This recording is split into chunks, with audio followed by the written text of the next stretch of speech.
दोस्तों, आज का ये वाकया सुनकर आपके रोंगटे खड़े हो जाएंगे। कैसे एक रीछ ने नौजवान लड़की पर हमला कर दिया और रीछ की वजह से वो लड़की किसी को मुंह दिखाने के काबिल ही न रही। और फिर कुछ माह बाद लड़की के साथ जो हुआ, ये देखकर आप भी दंग रह जाएंगे। हर जवान बेटी घर में रखने वाला शख्स इस कहानी को पूरा जरूर सुने, क्योंकि जिस तरह एक रीछ ने नौजवान लड़की को नोच डाला, कोई यकीन ही नहीं कर सकता था। सारी रात कमरे से बचाओ बचाओ की आवाजें आती रहीं, मगर कोई भी उस लड़की की मदद को न गया।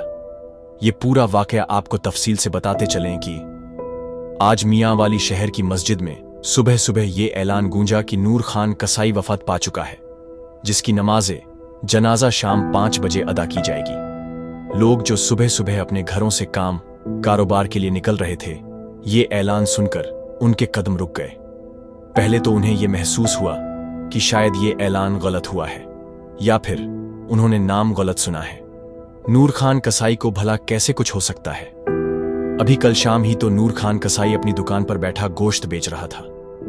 बड़ा ही आला अखलाकम और नेक शख्स था। 5 वक्त का नमाजी था, हाफिज़े कुरान भी था। आज तक किसी को भी उसके साथ उलझते हुए नहीं देखा गया था। भले ही अपना नुकसान करवा लेता, लेकिन दूसरों का नुकसान नहीं होने देता था। अगर कोई गरीब या यतीम बच्चे उसकी दुकान पर आ जाते तो वो मुफ्त में उन्हें गोश्त दे दिया करता था। कितने ही लोग उसकी अच्छाई का फायदा भी उठा लिया करते थे, मगर उसने कभी किसी से उसका बदला न लिया। पूरा मोहल्ला उस दिन सोगवार था, मगर साथ ही साथ ये ख्याल भी उनके दिलों में आ रहा था कि ऐसे अचानक नूर खान कसाई को हुआ क्या है। सबको नाजिया पर तरस आ रहा था, क्योंकि नाजिया की मां तो तभी वफात पा गई थी जब वो बहुत छोटी थी, और उसके बाद नूर खान कसाई ने ही उसे मां और बाप दोनों का प्यार देते हुए पाला था। लोग सभी नाजिया के पास पहुंचे थे, जहां वो चीख चीख कर अपने बाप की मैयत सीने से लगाए रो रही थी। मोहल्ले की औरतें बच्ची को दिलासे दे रही थीं, चुप करवा रही थीं, मगर उसके गम का मदावा कहां हो सकता था। लोगों के जहन में यही सवाल गर्दिश कर रहा था कि आखिर नूर खान को अचानक से हुआ क्या है। जो हकीकत सामने आई वो नाकाबिल यकीन थी। नाजिया कहने लगी कि आज रात खाना खाने के बाद जब बाबा जानी बिस्तर पर लेटे तो बार बार अपना सीना मसल रहे थे। कह रहे थे कि सीने में शदीद दर्द हो रहा है, घुटन हो रही है। ऐसे लग रहा है जैसे किसी ने बहुत ही वजनी लोहे का तौक मेरे सीने पर रख दिया हो। मैंने उन्हें दवा दी तो वो सो गए, मगर आधी रात को अचानक मुझे उनके चलाने की आवाज आई। जब मैं कमरे की रोशनी जलाकर बाबा जान के पास गई तो उनका बिस्तर खून से लथपथ हो चुका था। जब तक अंधेरा था, मुझे यूं महसूस हो रहा था जैसे उनके बिस्तर के करीब कोई इंतहाई खूंखार जानवर मौजूद हो, जो उन पर हमला कर चुका हो। मगर रोशनी जलाते ही वहां पर कुछ नहीं था, और मेरे अब्बू मर चुके थे। ये सुनकर लोग तशवीश में मुब्तला हो गए। वाकई जिन लोगों ने नूर खान कसाई को गुस्ल दिया था, उनका भी यही कहना था कि नूर खान कसाई के जिस्म पर खरोंचों के और जख्मों के निशान थे। ऐसे लग रहा था जैसे किसी दरिंदे ने बड़ी बेरहमी से नूर खान कसाई के वजूद को नोचा हो। मगर यह तजस्सुस तो तजस्सुस ही रह गया, क्योंकि न नूर खान ने घर में कुत्ता पाल रखा था, न ही बिल्ली, और न ही उसे जानवर पालने का कोई खास शौक था। जो भी हुआ था, बहरहाल इस वक्त लोगों ने जैसे ही नूर खान कसाई को गस्ल कफन देकर दफनाने के लिए जनाजा उठाया और कलमा शहादत पढ़ने लगे कि एन उसी वक्त ढाड़े मारता रोता धोता नूर खान कसाई का बड़ा भाई नादिर अपनी बीवी और बेटे समेत घर में दाखिल हुआ। अपना सर पीटता आया और अपने भाई के जनाजे से लिपट गया।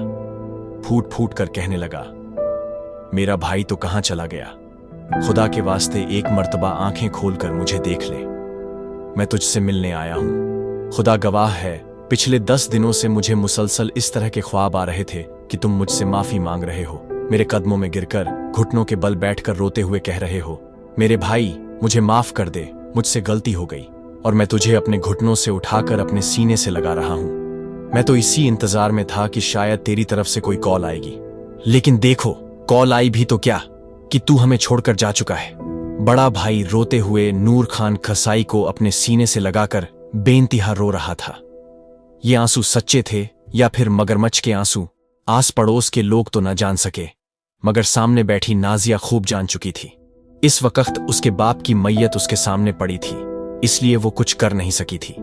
कुछ देर वहां पर नादिर रोता रहा, लेकिन जनाजे का वक्त हो चुका था, इसलिए लोग जनाजा उठाकर वहां से जाने लगे। मगर नाजिया बार बार रोते हुए कह रही थी, मेरे अब्बू को कहीं मत लेकर जाए, आप सबको खुदा का वास्ता है, मेरे अब्बू को यहीं मेरे पास छोड़ दें, ये सो रहे हैं, अभी उठ जाएंगे।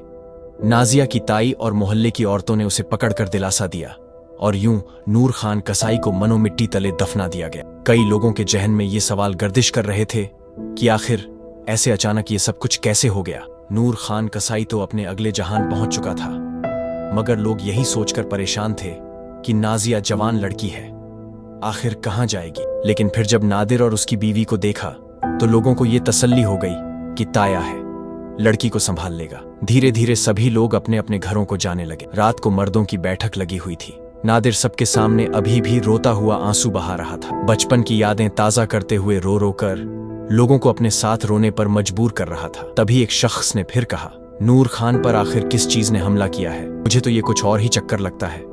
ऐसे लगता है जैसे नूर खान भाई पर किसी ने कोई जानवर छोड़ दिया हो, या फिर उन पर किसी तरह का आसीब था जिसने नूर खान की ये हालत कर दी थी, वरना वो तो अच्छे भले शख्स थे। ये सुनकर नादिर फौरन अपना रुख फेरने लगा और बात बदलते हुए कहने लगा, नहीं, ऐसा कुछ भी नहीं है, मेरा भाई बड़ा ही नेक शख्स था, शायद उसे कोई बीमारी थी। मैं जानता हूं, नूर खान को बचपन से ही सफेद खून की कमी थी। अक्सर जब उसे सफेद खून की कमी हो जाती थी तो उसका जिस्म यूं ही फटने लगता था, खून निकलने लगता था। जब तक नूर खान की खून की कमी पूरी ना हो जाती वो ऐसी कैफियत में रहता था। लोग जैसे तैसे ये बात मानकर वहां से जा चुके थे। जब सबके जाते ही नादिर ने अपनी भतीजी नाजिया को अपने सीने से लगा लिया और कहने लगा, बेटा फिक्र मत करो, तुम खुद को अकेला मत समझो, तुम्हारा ये ताया बिल्कुल बाप की तरह तुम्हें पालेगा, तुम्हारे साथ रहेगा, तुम्हें अकेलापन महसूस नहीं होने देगा।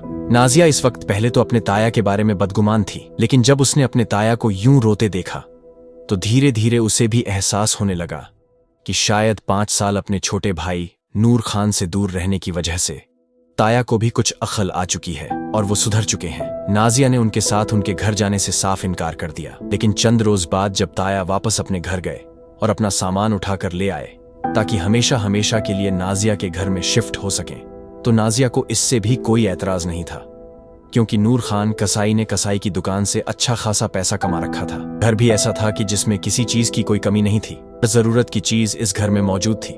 और फिर शाम को जब उसके ताया बाकी का सामान लेकर आए तो नाजिया की चीख निकल गई। वो ऐसा आंगन में बैठी हुई थी जब उसके चाचा हाथ में जंजीर पकड़कर एक स्याह रंग के रीछ को घर के अंदर ले आए। कहां नाजिया दुबली पतली कमजोर सी लड़की, और कहां ये रीछ। वो इतना बड़ा था कि अगर अपने अगले पैरों पर खड़ा होता तो 6 फुट से भी ऊपर का उसकी सुर्ख आंखें नाजिया को किसी दरिंदे की तरह दिख रही थीं। जैसे ही रीछ घर में दाखिल हुआ तो नाजिया चिल्लाई। नाजिया को चिल्लाते देख वो रीछ भी गरजने लगा और अपनी जंजीर छुड़ाने के अंदाज में फौरन नाजिया की तरफ झपटा। नाजिया चिल्लाते हुए फौरन ताई के पीछे छुप गई और रोते हुए कहने लगी, ये क्या है, इतना भयानक जानवर, आप इसे घर में क्यों लेकर आए हैं? मुझे इससे खौफ आ रहा है।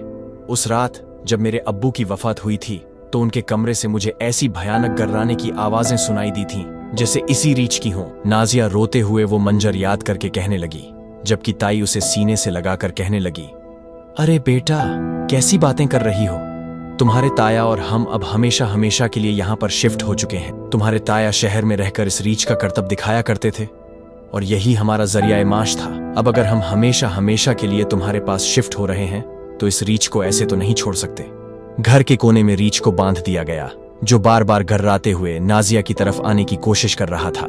जबकि नाजिया सिमट कर बैठी डर से उस रीछ को देख रही थी। उसे यूं घबराया हुआ देखकर नादिर चाचा कहने लगे, अरे तुम्हें अगर इस रीछ से इतना ही खौफ आता है तो फिक्र मत करो, मैं इस रीछ को बहुत जल्द सौदा करके बेच दूंगा। ये पालतू है, घर का पाला हुआ है, ये इंसानों को नुकसान नहीं पहुंचाता। मगर समझ तो मुझे इस बात की नहीं आ रही कि ये तुम्हें देखकर इतना भड़क क्यों रहा है। ये कहते हुए नादिर ने नाजिया को यकीन दिलाया कि वो जल्द ही रीछ को बेच देगा। धीरे धीरे सब लोग अपनी अपनी जिंदगी में मग्न हो गए। आस पड़ोस के लोगों ने भी नाजिया के पास आना जाना कम कर दिया और नूर खान कसाई की गोश्त की दुकान नादिर और उसके बेटे ने ही संभाल ली। नादिर का बेटा नाजिया से 5 साल बड़ा था दोनों बाप बेटे कुछ ही अरसे में नूर खान के बनाए हुए कारोबार, दुकान और घर पर पूरी तरह से काबिज हो चुके थे। नाजिया तो अपने बाप के जाने के गम में बिल्कुल ही घुलकर रह गई थी। उसे यह सोचने का मौका ही न मिला कि उसका ताया दरअसल एक बार फिर अपना मकसद पूरा करने के लिए यहां आ चुका है। एक रोज नाजिया आंगन में झाड़ू लगा रही थी जब वो रीछ उसे घूर घूर कर देख रहा था। बार बार नाजिया को देखकर गर्राने लगा। नाजिया ने एक नजर उस रीछ को देखा, शायद उसे भूख लगी थी। ये सोचकर नाजिया ने रसोई में रखी हुई रोटी लाकर उसके आगे रख दी। वो डरते डरते रीछ के पास गई थी। जैसे ही उसने रीछ के आगे रोटी रखी तो अचानक न जाने कैसे रीछ की जंजीर खुल गई। वो एकदम से नाजिया की तरफ लपका। नाजिया चीख कर ताया को आवाज देने लगी। उसके होश तो उस वक्त उड़ गए जब उसने रीछ को खुला हुआ देखा और अपनी तरफ आता पाया। खौफ के मारे नाजिया की आंखों के आगे अंधेरा सा छा गया। वो जमीन पर गिर गई और हाथों के बल धीरे धीरे पीछे हटने लगी। लरसती हुई जुबान से अपने ताया को आवाज दे रही थी, मगर तभी अचानक वो रीछ नाजिया के ऊपर झपट पड़ा। नाजिया की चीखें गूंजने लगी। हैरत की बात तो ये थी कि गांव के लोग नाजिया की चीखें सुनकर घर में आ गए। जिसके हाथ में जो चीज आई वो जूते और लाठियों से उस रीछ पर बरसाने लगे ताकि नाजिया को उससे बचा सकें। मकटी हुई ताई ने एक मर्तबा भी बाहर निकलकर देखने की कोशिश न की। उस लम्हे के इंतजार में थी कि कब ये रीछ नाजिया पर हमला करे और उसका काम तमाम कर दे। मगर जब गांव के लोग इकट्ठा होने लगे तो वो फौरन अपना सर बांधकर बाहर निकल आई। बीमारी का नाटक करते हुए जख्मी हालत में मौजूद नाजिया को अपने सीने से लगा लिया। रोते हुए कहने लगी, अरे पागल लड़की, तुझे किसने कहा था इस रीछ के पास जाने को? जब तुझे पता है कि ये तुझे देखकर गुस्सा खाता है, फिर क्यों उसके पास गई थी? मेरी बच्ची, अपनी हालत देख, रीछ ने तेरा हश्र क्या कर दिया है। मोहल्ले के लोग भी उस रीछ से खौफजदा हो चुके थे। उस शाम जब नादिर वापस आया तो यही कहने लगा, ये रीछ तो इंसानों पर हमला कर देता है। बेहतर है कि इस रीछ को बेच दूं या फिर जंगल में छोड़ दूं, क्योंकि यहां इस मोहल्ले में रहना खतरे से खाली नहीं है। अगर खुदा ना ख्वास्ता ये घर से छूटकर बाहर निकल आया और इसने हमारे बच्चों पर हमला कर दिया तो फिर क्या होगा? नाजिया जख्मी भी हुई थी और डर के मारे बुखार में मुबतला हो चुकी थी। का रवैया भी नाजिया से बदलने लगा था। पहले के काम खुद किया करती थी और नाजिया से दिल की बातें करके उसका मन बहलाया करती थी। अब धीरे धीरे बीमारी का बहाना बनाकर हर वक्त बिस्तर पर लेटी रहती और नाजिया को पूरे घर के कामों पर लगा देती। यहां तक कि नाजिया से स्कूल भी छुड़वा दिया। तुम्हारे बाप के 40वें पर पूरे मोहल्ले को खाना खिलाया है, अच्छा खासा खर्चा हो चुका है। एक दफा पैसे आ जाए फिर पढ़ती रहना। नहीं, घर में नौकर बनकर रह चुकी थी।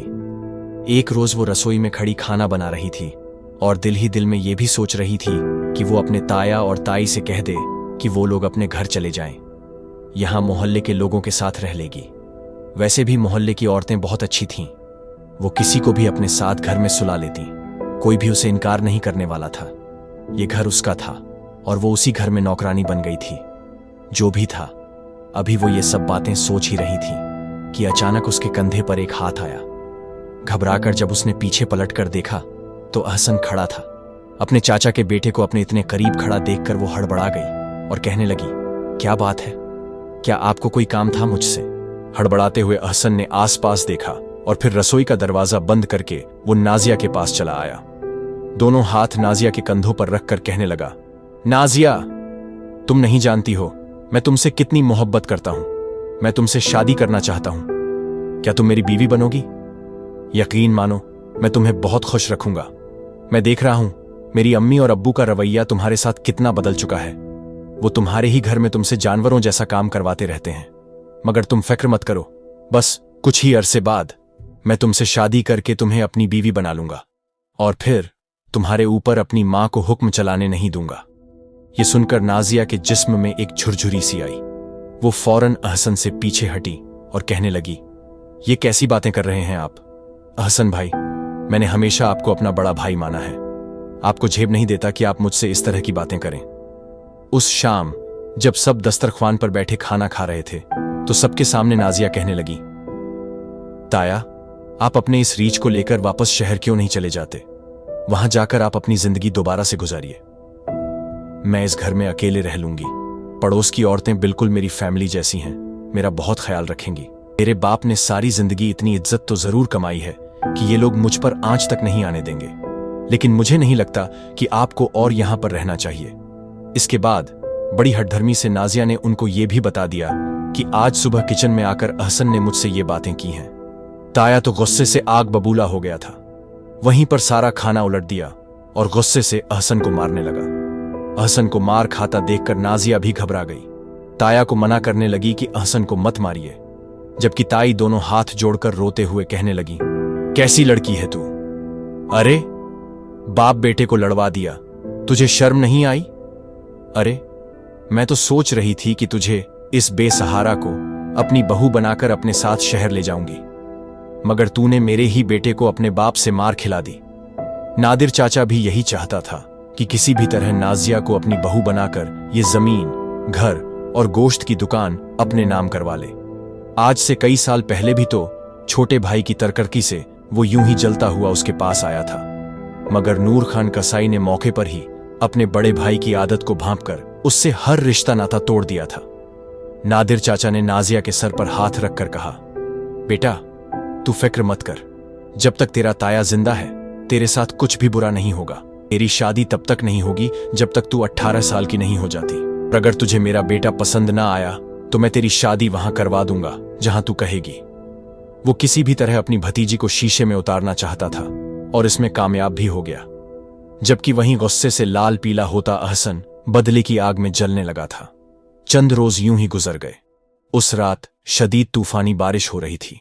नाजिया को हल्का हल्का बुखार भी था, क्योंकि पतझड़ की इस झड़ी में भले ही मौसम खराब था, लेकिन फिर भी वो घर के कामकाज करती रही, बारिश में भीगती रही। बुखार से उसका बदन चूर हो रहा था। रात को खाना भी उसने ठीक से न खाया और अपने कमरे में जाकर सो गई। नाजिया तो कभी सोच भी नहीं सकती थी कि ये रात उसके लिए किस कदर खतरनाक होने वाली है। रात का पिछला पहर था जब अहसन बदले की आग में जलता हुआ अपने बिस्तर से उठा और घर के उस कोने की तरफ जाने लगा जहां पर रीछ को बांध कर रखा गया था। वो रीछ भी अभी सो रहा था, मगर अहसन ने अपने हाथ में मौजूद दुपट्टे को रीछ के पास रख दिया। वो दुपट्टा नाजिया का था, जिसमें से नाजिया के बदन की खुशबू आ रही थी। रीछ को दुपट्टा सूंघाने के बाद उसने उसकी जंजीर खोल दी। रीछ की सुर्ख लाल आंखें एकदम से बड़ी ही डरावनी लगने लगी थीं। नाजिया अपने कमरे में बेखबर सो रही थी जब धीरे से उसके कमरे का दरवाजा खुला। गहरी गहरी सांस लेने की और गर्राने की आवाजें आ रही थीं। नाजिया ये महसूस कर चुकी थी कि उसके करीब कोई आ रहा है। एन उसी पल लाइट भी चली गई। कमरा अंधेरे में डूब चुका था जब अपने बेहद करीब नाजिया को बदबू महसूस हुई। बदबू इतनी तेज थी कि उसका सांस लेना मुहाल होने लगा। जैसे ही नाजिया ने आंखें खोलीं, अचानक एक बालों वाला हाथ उसके मुंह पर आ गया। नाजिया ये महसूस कर चुकी थी कि कोई उसके करीब आ चुका है। आधी रात को नाजिया चीखने चिल्लाने लगी, खुद को छुड़वाने की कोशिश करने लगी, मगर सब कुछ बेसूद था। नाजिया की चीखें कहीं दबकर रह चुकी थीं। उसके वजूद को जगह जगह काटे जाने की और जख्मों के निशान थे। वो यूं थी जैसे उसमें जान ही बाकी न रही हो। बिल्कुल बेसूद वो बिस्तर पर पड़ी हुई थी और उसी वक्त रीछ के गरजने की आवाज गूंजी। रीछ इस कद्दर बुलंद आवाज में चिल्लाया था कि आस पड़ोस के लोग भी एक पल को घबराकर उठ बैठे थे। उन्हें लगा जैसे रीछ बिल्कुल उनके करीब खड़ा गुर्रा रहा है। रीछ की आवाज सुनकर नादिर चाचा और उसकी बीवी भी उठ चुके थे।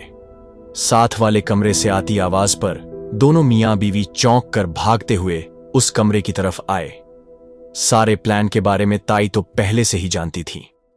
जब कमरे की रोशनी जलाकर देखा गया तो सामने का मंजर उनके पैरों के नीचे से जमीन निकाल चुका था। बिस्तर पर जख्मी हालत में नाजिया पड़ी थी और वो रीछ उसके पास ही बिस्तर पर बैठा था। अभी भी अपनी जबान बाहर निकालकर वो नाजिया के वजूद को चाट रहा था। खौफ के मारे नादिर फौरन आगे बढ़ा और अपने पांव से जूता उतारकर उस रीछ को मारने लगा। फौरन उसे पकड़कर जाकर जंजीर के साथ बांध दिया। अपने कमरे से जानबूझकर जम्हाई लेते हुए आता अहसन कहने लगा, अब क्या तमाशा हो गया है? इस घर में आधी रात को क्यों शोर मचा रखा है? नादिर चाचा घबराते हुए कहने लगा, रीच ने नाजिया पर हमला कर दिया है, पता नहीं जिंदा भी है या मर गई। ताई फौरन से कहने लगी, अरे अच्छा है, अगर मर गई हो तो सांप भी मर जाए और लाठी भी न टूटे, इससे बढ़कर हमें और क्या चाहिए। आगे बढ़कर ताया नाजिया की नाक के पास हाथ रखने लगा, कभी शहरक पर हाथ रखकर देखता। सांसें अभी तक चल रही थीं, मगर जो हालत नाजिया की हो चुकी थी, साफ जाहिर था कि उस रीछ ने नाजिया के साथ बहुत बुरा किया था। नाजिया बिल्कुल बेहोश थी, उसे फौरन अस्पताल ले जाया गया। डॉक्टर्स ने भी जब उसकी हालत देखी तो उनका यही कहना था कि नाजिया के साथ कुछ गलत हुआ है, हमें मजीद टेस्ट करने पड़ेंगे। जब नादिर ने यह बताया कि लड़की पर रीछ ने हमला किया है तो डॉक्टर भी हैरान हो चुके थे। इससे पहले कि मजीद इलाज जारी रखा जाता, किसी न किसी तरह वो नाजिया को बेहोशी की हालत में उस अस्पताल से उठाकर वापस ले आए थे। जब कुछ देर बाद नाजिया को होश आया तो खौफ के मारे चीखने चिल्लाने लगी, रोते हुए अपनी ताई को बताने लगी कि रात को रीछ उसके कमरे में आ गया था और रीछ ने मुझे काट काट कर बेहाल कर दिया। नाजिया की रंगत बिल्कुल सर्द पड़ चुकी थी, आंखों में खौफ था, बार बार एक ही बात दोहरा रही थी। ऐसे लग रहा था जैसे वो अपना जहनी तवाजुन खो चुकी हो। ताई ने नाजिया को झिड़क कर चुप करवा दिया, कहने लगी, चुप हो जाओ, खबरदार जो तुमने किसी से भी इस बारे में जिक्र करने की कोशिश की तो ये सिर्फ और सिर्फ तुम्हारा ख्वाब था, भयानक ख्वाब जो तुमने देखा है। नाजिया रोते हुए अपने वजूद पर मौजूद जख्मों को दिखाकर कहने लगी, ये सब कुछ ख्वाब कैसे हो सकता है? मेरे वजूद पर ये जख्म मौजूद हैं, ये जख्म झूठे कैसे हो सकते हैं? फौरी तौर पर घर के एक कोने में मौजूद कमरे में रीछ को बंद कर दिया गया था। अक्सर उस कमरे में से रीछ के गुर्राने की आवाजें आया करती थीं, मगर उस रीछ को बेचने की कोशिश नहीं की गई। नाजिया कुछ अरसा तो जहनी दबाव का शिकार रही, मगर ताई ने अपना असली रंग दिखाते हुए उस पर जुल्म और सितम के पहाड़ तोड़ना शुरू कर दिए। उसे मारती पीटती, सारे घर के कामकाज करवाती। ताया ने भी अपना असली रूप दिखाना शुरू कर दिया। उनका कहना था, बस तुम्हारे 18 साल होने की देर है, तुम्हारा अंगूठा कागजात पर लगवाकर तुम्हें इस घर से चलता करेंगे। नाजिया रोते हुए पहले तो ये सब जुल्म और सितम सहती रही, मगर एक रोज जो राज्य उस पर आश्कार हुआ वो उसके लिए नाकाबिल ए यकीन था। उसके ताया और ताई दोनों ही ये बात कर रहे थे कि किस तरह उन्होंने रीछ को नूर खान की कमीज सुंघाकर उसे मौत के घाट उतार दिया था। नूर खान किस कदर जालिमाना तरीके से मारा गया था। उनका असल मकसद नूर खान की जायदाद पर कब्जा करना था। नाजिया का तो बस नहीं चल रहा था कि जाए और जाकर अपने ताया और ताई की जान ले ले, मगर उस वक्त वो अकेले कुछ कर नहीं सकती थी। उस घर में तो सारे उसके दुश्मन थे। उसने बहुत बार चाहा कि अपनी जान ले ले, मगर खुदकुशी हराम थी। ये सोचकर वो कुछ कर नहीं पाती। इसकी तबीयत मजीद खराब होती जा रही थी। बार बार उसे वो रात याद आती जब रीछ ने उस पर हमला किया था। अब तक नाजिया ये समझती आ रही थी कि उसे उस रात नोचने वाला रीछ था, मगर एहसन और ताई नाजिया के कमरे में आ चुके थे। ताई ने नाजिया को बालों से पकड़कर कहा कि इन तमाम कागजात पर अपना अंगूठा लगाओ। नाजिया ने दुकान और जायदाद के कागजात देखकर इनकार कर दिया कि जो भी हो जाए मैं अंगूठा नहीं लगाऊंगी। अहसन ने आगे बढ़कर नाजिया को थप्पड़ मारकर कहा कि उस रात की तरह फिर मैं तुझे नोच डालूंगा। नाजिया को यह सुनते ही अपने कानों पर यकीन नहीं आ रहा था। फिर ताई बोली कि आज से तेरा घर से निकलना नामुमकिन है। अब भूख प्यास से इस कमरे में मरेगी तो फिर कैसे अंगूठा नहीं लगाती तू? ताई ने नाजिया को कमरे में बंद कर दिया। नाजिया की चीखने चिल्लाने की आवाजें उस कमरे तक भी गईं जिस कमरे में रीछ को बंद किया गया था। शायद थोड़ी बहुत इंसानियत उस रीछ में आ चुकी थी, जहां ये इंसान हैवान बन चुके थे। रीछ ने धड़ल्ले से दरवाजे को खोला। तकरीबन दरवाजा टूट ही चुका था और वो भागकर उस कमरे तक आया जिसमें नाजिया पड़ी थी। सारे घर वाले नाजिया के कमरे की तरफ भागे। कमरे में आते ही जब उसने अपनी खूनखार नजरों से नाजिया और उसके साथ खड़ी ताई को देखा तो नाजिया के खौफ में मजीद इजाफा हो गया। वो मारे खौफ के मजीद चिल्लाने लगी, क्योंकि वो अभी भी यही समझती थी कि रीछ ने ही उसे उस रात नोच डाला था। वो खौफ से चिल्ला रही थी। उसी पल शोर की आवाज सुनकर आस पड़ोस के लोग भी भागकर बाहर के दरवाजे खटखटाने लगे, मगर जब दरवाजा न खुला तो दीवार फलांग कर घरों की छतों से वो उनके घर दाखिल हो गए। सामने का मंजर बड़ा ही अजीब था। नाजिया बेहोश पड़ी थी, जबकि रीछ अहसन को चीर फाड़ चुका था। ताई और नादिर चाचा दोनों ही जख्मी हालत में एक तरफ बेहोश पड़े थे। खौफ से नाजिया भी नीम बेहोशी की हालत में थी। रीछ को लोगों ने बहुत मारा, उसे आग से डराया। लोग रीछ को बेहद अजियतें दे रहे थे। करीब था कि उसे मार दिया जाता, मगर उससे पहले वहां पर नाजिया आ गई। उसने सभी लोगों को उस रीछ से दूर रहने को कहा और कहा कि भले ही ये एक जंगली जानवर है, मगर इसे मत मारो।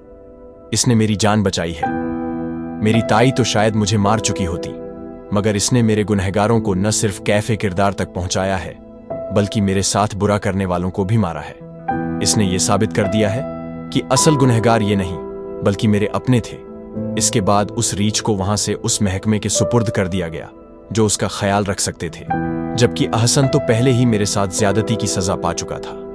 ताया, अब्बू और ताई को जब होश आया और उन्हें यह खबर मिली कि उनका जवान बेटा अपने करतूतों की वजह से मारा जा चुका है, तो दोनों इस सदमे को बर्दाश्त न कर सके। रोते हुए लोगों के सामने अपना जुर्म कबूल कर लिया कि हम लालच में अंधे हो गए थे और जिस बेटे के लिए नाजायज जायदाद हासिल करना चाहते थे, वही इस दुनिया में नहीं रहा। इसके बाद वो दोनों मियां बीवी अपने बेटे के गम में पागल होकर सड़कों पर भीख मांगने लगे। पड़ोस के एक खानदान ने नाजिया की किफालत की जिम्मेदारी उठा ली। वक्त गुजरता गया। नाजिया ने जैसे ही जवानी की दहलीज पर कदम रखा तो उसकी शादी एक अच्छे खानदान में हो गई। पूरे गांव ने उसे बिल्कुल अपनी बेटी समझकर रुखसत किया था और आज वो अपने शौहर के साथ खुश है। माजी में जो कुछ नाजिया के साथ हुआ वो कभी भी भूल नहीं सकती, मगर उसे ये इत्मीनान था कि उसके और उसके बाप के साथ गलत करने वाले अपने अंजाम को पहुंच चुके हैं। इस कहानी को पेश करने का मकसद ये था कि कुछ लोग ये समझते हैं कि वो ताकतवर हैं और वो किसी की जिंदगी को भी अजियत बना सकते हैं। याद रखें कि सबसे ताकतवर जात अल्लाह की जात है, लिहाजा तुम लोग जो भी कर लो, अगर अल्लाह ताला किसी के साथ है तो तुम्हारी की हुई साजिशें तुम्हारे ही मुंह पर मार दी जाएंगी। कमेंट बॉक्स में अपनी राय का इजहार जरूर कीजिएगा कि हमारा चैनल ज़हूर वॉइस आपको कैसा लगा। अगर मेरी वीडियोस अच्छी लगी हों तो चैनल को लाइक और सब्सक्राइब लाजमी करते जाइए। मिलते हैं अगली वीडियो में, तब तक अल्लाह हाफिज। शुक्रिया।